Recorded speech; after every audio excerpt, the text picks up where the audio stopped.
When studying a piece of music for the first time, it can be useful to break the piece up into sections. In this piece, 8 bars at a time make sense both musically and structurally. You can work on the hand separately. There's always a lot to think about and plenty of things to work on. Here I'm paying attention to the dynamics and articulation.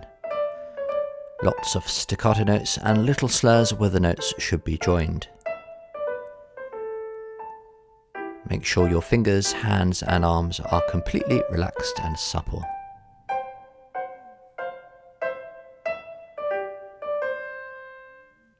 Here's the rhythm of the second bar.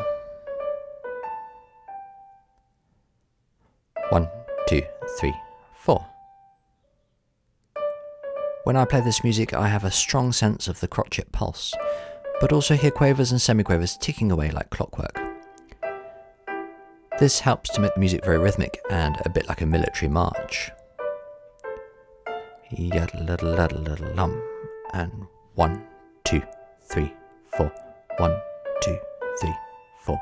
Yaddle-daddle-daddle-daddle-laddle-laddle 3, 4. The left-hand chords are mostly light and staccato, whilst the chords at the end of every second bar should be sustained. Make sure you consider the fingering and use patterns that make sense.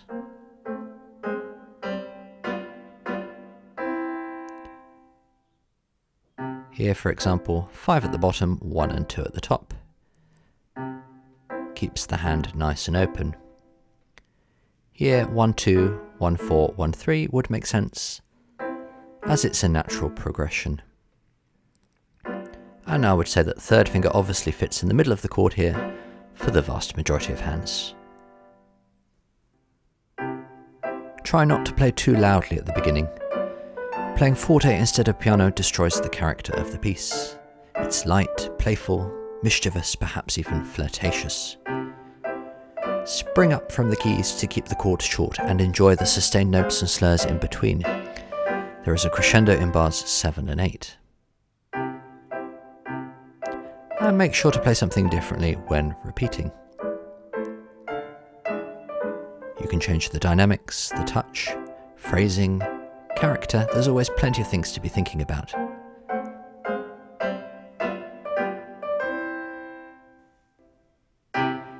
So definitely not too strong at the beginning.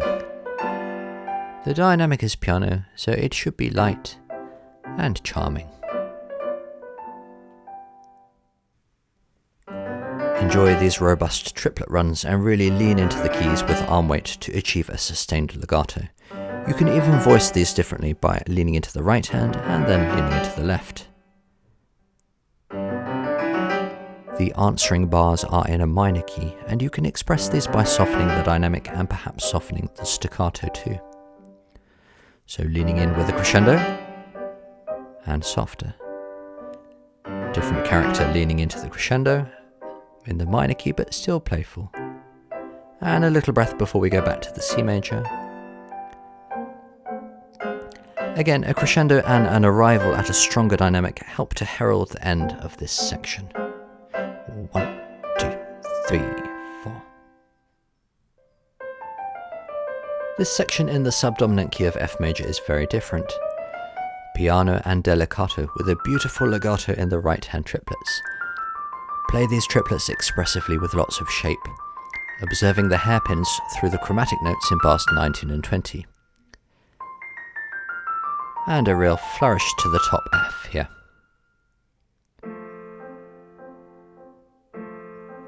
The left hand is simple, and the repeated C should be impeccably light, a bit like keeping a balloon up in the air. And the left hand becomes a little bit more lively here. Very staccato, up in the air. And when you play hands together, make sure the left hand is not too loud. The left hand is always accompanying the right hand. Really shaping the triplets, and make sure all the triplets sing.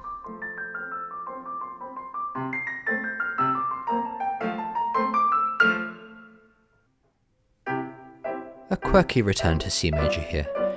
Also make sure you really hear the rests. According to Mozart, this is where the music lies, not in the notes, but in the silences in between. Here the rests give the music a sense of breath and space, whilst keeping everything rhythmically intact.